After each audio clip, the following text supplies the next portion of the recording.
Assalamualaikum warahmatullahi wabarakatuh. Nama saya Muhammad Samir, jurusan Bimbingan Konseling Islam semester 7. Asal muasal teknik Cognitive Restructuring. Cognitive Restructuring adalah sebuah teknik yang lahir dari terapi kognitif dan biasanya dikaitkan dengan karya Albert Ellis, Aaron Beck, dan Don McIntyre.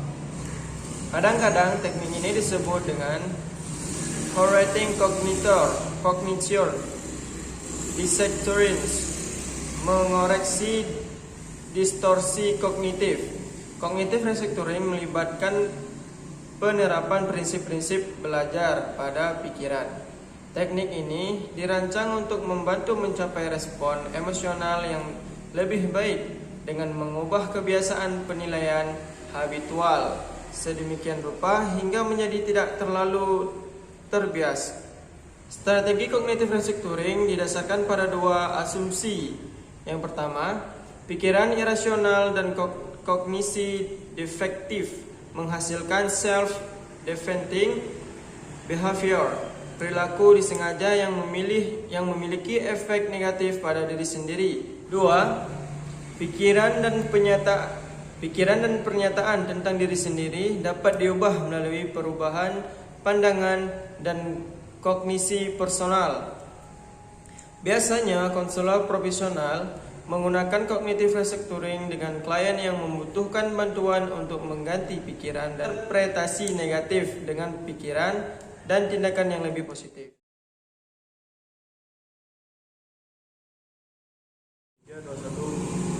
Assalamualaikum warahmatullahi wabarakatuh. Nama saya Rizky Az-Zahir Nasri. Saya merupakan mahasiswa jurusan Bimbingan dan Konseling Islam semester 7 unit 1. Kali ini saya akan menjelaskan kegunaan dari teknik cognitive restructuring. Jadi, cognitive restructuring lazim digunakan dengan individu-individu yang pikirannya tereksplorasi, menunjukkan ketakutan dan kecemasan dalam situasi-situasi tertentu, atau bereaksi berlebihan terhadap masalah-masalah kehidupan biasa dengan menggunakan langkah-langkah ekstrim. Salah satu tokoh yaitu Helsing mengusulkan menggunakan cognitive restructuring untuk remaja dan anak-anak yang mengidap gangguan kecemasan atau anxiety. Dengan mengidentifikasi pikiran yang menyebabkan perasaan cemas, anak-anak dapat belajar menantang pikiran-pikiran self-defeating dengan sendiri dengan pikiran-pikirannya, yaitu dengan pikiran-pikiran coping. Cognitive restructuring telah digunakan selama beberapa tahun terakhir untuk menangani gangguan stres pasca trauma atau disingkat dengan PTSD atau disingkat dengan PTSD. Assalamualaikum warahmatullahi wabarakatuh. Saya lihat Anda memiliki beberapa lembar kertas yang Anda bawa bersama Anda ini. Ya, saya melaksanakan apa yang telah kita bicarakan dalam pertemuan yang lalu. Anda menuliskan setiap situasi yang membuat Anda marah ini. Ya, saya bahkan menuliskan mengapa hal itu membuat saya begitu marah. Anda mau lihat? Saya lebih suka Anda menceritakan tentang beberapa di antaranya, kalau Anda tidak segan tentunya. Tentu, baiklah. Saya akan mulai dengan yang pertama. Tidak lama setelah saya meninggalkan tempat ini minggu lalu, suami saya menelpon saya dan menanyakan di mana saya waktu itu. Saya sudah memberitahu dia bahwa saya punya janji teman konseling sore ini. Jadi saya marah bahwa ia lupa dan menelpon saya menanyakan di mana saya. Setelah itu dia menelpon untuk menyuruh saya mengambil beberapa bahan yang saya perlukan untuk membuat makan malam karena dia lupa waktunya. Padahal dia sudah saya minta untuk mengambilnya. Itu benar-benar membuat saya marah karena dia seharusnya sudah melakukannya. Saya ingin lebih memahami tentang apa tepatnya arti marah di dalam situasi ini. Sebagai akibat panggilan telepon ini, seberapa marahkah Anda pada skala 1 sampai 10, di mana 1 sedikit tersinggung dan 10 siap membanting jendela. Oke, 10 siap membanting jendela. Mudah saja. Saya waktu itu di 10. Begitu sampai di rumah saya, rasanya ingin membanting jendela di rumah dan pintu setiap mobil yang sedang digarapnya. Baiklah, saya mengerti. Dan satu lagi, memikirkan tentang perilaku dan konsen. Baiklah, saya mengerti. Dan satu lagi, memikirkan tentang perilaku dan komentar suami Anda selama menonton itu pada skala 1 sampai 10 lagi. Di mana 1 hanya sedikit sembrono, tetapi mungkin tidak disengaja, dan 10 adalah hal terburuk yang mungkin dilakukan orang pada Anda. Saya rasa 10 lagi. Oke, kita akan kembali lagi ke sana sebentar lagi. Sekarang, memikirkan tentang situasi ini, dan saya tahu Anda mengalami banyak masalah yang Anda tuliskan. Dan saya akan membicarakan mereka setelah kita selesai membicarakan yang ini. Tetapi hanya dengan memikirkan tentang panggilan telepon itu, sekarang Anda menyebutkan 2 hal yang membuat Anda benar-benar marah tentang itu. Yang satu adalah suami Anda berkata tidak ingat bahwa Anda telah memberitahu dia bahwa Anda punya sesi konseling, dan malah menelpon Anda untuk menanyakan di mana Anda. Nomor 2 adalah dia meminta Anda untuk mengambil bahan-bahan yang mestinya sudah diambil. Benar? Tepat sekali. Oke. Suami Anda tidak ingat Anda punya sesi konseling dan menelpon untuk menanyakan. Suami Anda tidak ingat Anda punya sesi konseling dan menelpon Anda untuk menanyakan di mana Anda. Apa artinya ini bagi Anda? Artinya dia tidak menyimak perkataan saya. Oke. Jadi suami Anda tidak menyimak perkataan Anda. Apa artinya itu bagi Anda? Artinya dia tidak memperhatikan saya. Baiklah. Jika suami Anda tidak memperhatikan Anda, apa artinya itu bagi Anda? Artinya dia tidak peduli tentang saya. Kalau dia peduli, dia akan memperhatikan. Benar kan? Tidakkah dia akan memperhatikan jika dia memang peduli? Bagus, deh. Saya tahu ini sulit. Bagus, deh. Saya tahu ini sulit. Tetapi mari kita lanjutkan. Sekarang, jika dia tidak peduli tentang Anda, apa artinya itu bagi Anda? Artinya tak seorang pun peduli tentang saya. Saya tidak pantas dicintai. Siapa yang mau peduli tentang saya kalau suami saya sendiri saya tidak? Itu benar. Anda percaya bahwa jika dia tidak mempedulikan Anda atau tidak ingat apa yang Anda katakan, maka dia pasti tidak peduli dengan Anda. Jika dia tidak peduli dengan Anda, maka Anda tidak pantas dicintai dan tak seorang pun peduli pada Anda. Ya, Anda benar, tepat sekali. Oke, mari kita kembali ke panggilan telepon tadi. Kalau Anda sudah siap, Anda tadi mengatakan bahwa Anda bagian lain dari percakapan itu yang membuat Anda resah. Dia meminta Anda mengambil bahan-bahan yang seharusnya diambil. Anda mengatakan bahwa dia seharusnya sudah melakukan itu. Ya, dia seharusnya sudah melakukannya. Sayalah yang harus memasak dan saya mengalami pekan yang benar-benar buruk. Yang mungkin masih Anda ingat, ada cerita saya minggu lalu. Saya muak dengan segalanya dan dia tahu hal itu. Hal paling kecil yang mestinya dapat dilakukannya adalah mengambil bahan-bahan dari toko itu karena dia punya banyak waktu dan tidak banyak hal lain yang harus dikerjakannya. Dia tahu berapa lelahnya saya dan dia memilih harus dikerjakannya. Dia tahu betapa lelahnya saya dan dia memilih tidak mau membantu saya meskipun ia hanya perlu mengangkat salah satu jarinya untuk hal itu. Oke, kedengarannya tidak asing, tetapi kita akan melakukan hal yang sama seperti yang baru saja kita lakukan untuk membantu kita mencapai inti kesalahan. Anda mengatakan bahwa waktu itu dia tahu Anda lelah dan bahwa Anda mengalami pekan yang buruk, tapi dia memilih tidak mau membantu Anda. Apa artinya itu bagi Anda?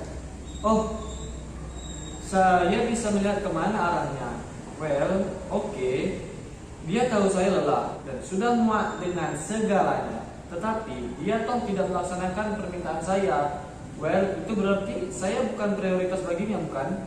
Oke, jadi Anda bukan prioritas baginya. Apa artinya itu bagi Anda? Saya rasa itu berarti saya tidak terlalu penting. Jika Anda tidak terlalu penting, apa artinya itu bagi Anda? Ya Tuhan, saya rasa itu berarti seperti satu hal yang sudah saya ketahui. bahwa saya tidak penting. Titik. Saya tidak cukup baik. Baiklah, baiklah. Apakah Anda melihat perasaan antara pernyataan ini dengan pernyataan yang Anda katakan beberapa saat yang lalu? Maksud Anda ketika saya katakan bahwa tak seorang pun peduli tentang saya? Ya, itu yang saya maksud. Ketika saya mengatakan bahwa saya tidak penting, bahwa saya tidak cukup baik. Ya, benar. Oke, saya dapat melihat persamaannya. Saya tidak pantas dicintai, saya tidak cukup baik. Itu serupa. Oke, setiap orang memiliki keyakinan semacam ini dan kita membawanya di mana-mana setiap hari.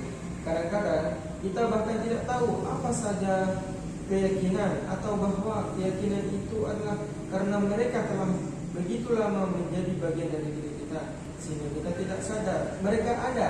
Akan tetapi percayalah, mereka mengontrol apa yang kita lakukan karena mereka demikian kuat dan kita sangat meyakininya. Saya berani bertaruh, bahwa keyakinan-keyakinan yang baru saja kita ungkap, keyakinan-keyakinan yang Anda miliki adalah inti dari banyak hal yang Anda tulis di kertas Anda. Setiap orang memiliki keyakinan semacam itu dan kita membawanya kemana-mana setiap hari. Kadang-kadang kita bahkan tidak tahu apa saja keyakinan itu atau bahwa keyakinan itu ada karena mereka telah begitu lama menjadi bagian dari diri kita sehingga kita tidak sadar bahwa mereka ada. Akan tetapi percayalah, mereka mengontrol bagaimana kita merasakan dan apa yang kita lakukan karena mereka demikian kuat dan kita sangat meyakininya. Saya berani bertaruh bahwa keyakinan-keyakinan yang begitu saja yang baru saja kita ungkapkan, keyakinan-keyakinan yang ada yang Anda miliki adalah inti dari banyak hal yang Anda tuliskan dalam kertas Anda. Saya berani bertaruh bahwa jika kita memulai proses itu, setiap situasi yang ada di daftar ini itu, kita mungkin akan menemukan keyakinan yang sangat mirip pada sebagian besar dari antaranya. Bagaimana menurut Anda, Saya dapat melihatnya. Saya baru saja mempertanyakannya dalam kepala saya. Dan saya dapat melihat kemana arahnya. Ke arah yang sama. Benar. Akan tetapi caranya bertindak kadang-kadang tidak adil bagi saya. Saya tidak mau memaklumi semua hal buruk yang dilakukannya. Saya tidak mau bertanggung jawab untuk perilakunya. Tidak, Anda tidak bertanggung jawab. Sama sekali tidak. Kita tidak akan bertanggung jawab untuk perilakunya. Akan tetapi sebaliknya, yang dapat kita lakukan adalah memfokuskan pada bagian bagaimana hal itu memengaruhi perasaan Anda, reaksi Anda, dan perasaan marah Anda. Perasaan-perasaan yang membuat Anda merasa begitu buruk tentang diri Anda sendiri. Oke, kita bisa melakukannya. Saya ingin menangani ini dengan dua cara. Pertama, saya ingin kita memikirkan alasan-alasan alternatif untuk perilaku suami Anda. Setelah itu, saya ingin kita memikirkan kembali bagaimana perilaku orang lain membentuk diri Anda. Oke, well, saya bisa memikirkan beberapa alasan lain untuk perilakunya. Bagus. Well, ketika saya memberitahunya tentang sesi konseling saya, saat itu sedang berada di bawah kap sebuah mobil dan barangkali dia harus benar-benar berkonsentrasi pada pekerjaannya dan mungkin saya mengambil waktu yang salah untuk memberitahu dia. Bagus. Yang lain? Well, dia terdengar benar-benar khawatir ketika menelpon. Seakan-akan tidak bisa menemukan saya, lalu menjadi sangat khawatir atau semacamnya. Meskipun mungkin juga tidak seperti itu, dia mungkin tahu saya hanya khawatir tentang apa yang akan dimakannya untuk makan malam. Saya tidak tahu, mungkin Itu mungkin. Jadi bahwa dia begitu disibukkan oleh pekerjaannya sehingga dia tidak benar-benar menyerap waktu janji temu Anda, dan juga mungkin bahwa dia mengkhawatirkan Anda ketika dia tidak dapat menemukan Anda. ya, memang mungkin. Bagus. Jadi ingatkah Anda ketika saya tadi meminta Anda untuk menilai perilakunya selama panggilan telepon pada skala 1 sampai 10, di mana 1 hanya sedikit sembrono, tetapi mungkin bukan secara sengaja, dan 10 adalah hal terburuk yang dapat dilakukan orang pada Anda. Ya, Anda mengatakan 10, mutlak 10. saya ingat. Sekarang, Dengan mempertimbangkan kemungkinan-kemungkinan yang baru saja kita bicarakan tadi, bagaimana Anda menilai perilakunya pada skala 1 sampai 10 yang sama? Pasti jauh lebih rendah, 2 atau 3 barangkali. Apakah mungkin sekali bahwa hal ini adalah alasan yang lebih akurat untuk perilakunya? Sekarang sangat mungkin ketika saya memikirkannya secara rasional. Jadi karena itu mungkin, dan sekarang Anda menilai perilakunya 2 atau 3, tetapi reaksi Anda adalah 10, membanting jendela. Bagaimana pendapat Anda? Tampaknya sedikit ekstrim. Saya harus mengakui bahwa saya banyak bereaksi dengan cara seperti itu. Kadang-kadang saya merasa buruk setelahnya, tapi lalu saya marah lagi dan bahkan tidak punya waktu untuk memperbaikinya atau untuk meminta maaf untuk itu. Rasanya seperti segera setelah saya berpikir bahwa reaksi saya mungkin terlalu berlebihan, salah satunya membuat saya marah lagi. Ya, lebih mudah untuk terjadi lagi jika tiap kali seseorang lupa apa yang Anda lakukan atau lupa melakukan perintah Anda menafsirkan bahwa itu berarti Anda tidak cukup baik dan tidak pantas dicintai. Sangat masuk akal. Apa yang saya lakukan untuk itu? Pertanyaan yang bagus. Kita sudah membuat begitu banyak kemajuan. Anda sudah belajar begitu keras hari ini. Saya ingin Anda tahu bahwa keyakinan tersebut tidak berkembang dalam semalam. Keyakinan tersebut berkembang selama lebih dari 40 tahun dan akan dibutuhkan cukup banyak waktu untuk mengubahnya. Tidak lebih dari 40 tahun. Saya harap. Tidak lebih dari 40 tahun. Akan tetapi pasti akan perlu banyak waktu dan kerja keras seperti yang kita lakukan di sehari-hari. Saya bisa melakukannya. Jadi, mari kita beralih ke cara kedua yang saya inginkan untuk menangani ini. Ingat, saya tadi mengatakan bahwa pertama-tama saya ingin kita memikirkan alasan alternatif untuk perilaku suami Anda, dan kita baru saja melakukannya. Lalu setelah itu saya katakan bahwa saya ingin memikirkan kembali bagaimana perilaku orang membentuk diri Anda. Saya masih ingat, mari kita lakukan itu. Oke, dengan risiko Anda akan marah lagi, mari kita anggap bahwa kemungkinan suami Anda tidak peduli tentang Anda, bahwa Anda tidak penting baginya, dan Anda seharusnya mengatakan bahwa itu berarti Anda tidak pantas dicintai dan tidak cukup baik. Akan tetapi, apakah memang benar begitu? Apakah benar-benar harus berarti begitu? Cukup buruk kalau suami kita sendiri tidak peduli. Pasti ada artinya. Memang ada artinya. Bagi saya, hal itu berarti suami Anda tidak peduli. Akan tetapi, apakah itu harus memiliki arti yang berbeda? Apakah pikiran dan perasaan tentang Anda harus membentuk diri Anda? Maksud Anda, apakah itu harus berarti bahwa tak seorang pun menganggap saya penting atau cukup baik atau pantas dicintai? Apakah itu harus berarti seperti itu? Tidak, saya rasa tidak begitu. Hal itu hanya berarti bahwa dia tidak peduli. Apakah hal itu terasa buruk? Akan menyakitkan. Ya, sangat menyakitkan. Tetapi bukan yang terburuk. Bukan berarti bahwa setiap orang merasakan seperti yang kita rasakan. Benar, oke. Anda lihat. Benar, oke. Anda lihat. Anda sampai di sana sekarang. Tidakkah berasa berbeda? Rasanya aneh. Hal yang sangat buruk bagi Anda untuk berpikir dengan cara seperti itu. Memang. Akan tetapi, anggap saja Anda berpikir dengan cara seperti itu selama percakapan telepon waktu itu. Anda berpikir dengan cara seperti itu selama percakapan telepon waktu itu. Beberapa saat yang lalu, kita telah mengubah persepsi dan penilaian Anda tentang perilakunya. Sekarang, mari kita anggap bahwa Anda sudah memiliki persepsi ini selama percakapan telepon waktu itu. Apakah Anda berpikir reaksi Anda juga akan 10? Sangat jauh dari itu. Mungkin saya bahkan akan merasa sedikit sedih, bukan marah. Anda tahu, sedih mungkin perubahan yang menyenangkan dan marah terus menerus. Baik teman-teman, terima kasih telah menyaksikan video kami. Semoga bermanfaat dan kami mohon maaf apabila dalam video tersebut terdapat kesalahan baik perkataan maupun mengenai teknik yang kami paparkan. Kepada Allah kami mohon ampun. Terima kasih kepada Pak Pohan. Terima kasih kepada Pak Pohan, yakni dosen pengampu mata kuliah ini. Sekali lagi kami mohon maaf. Wassalamualaikum warahmatullahi wabarakatuh.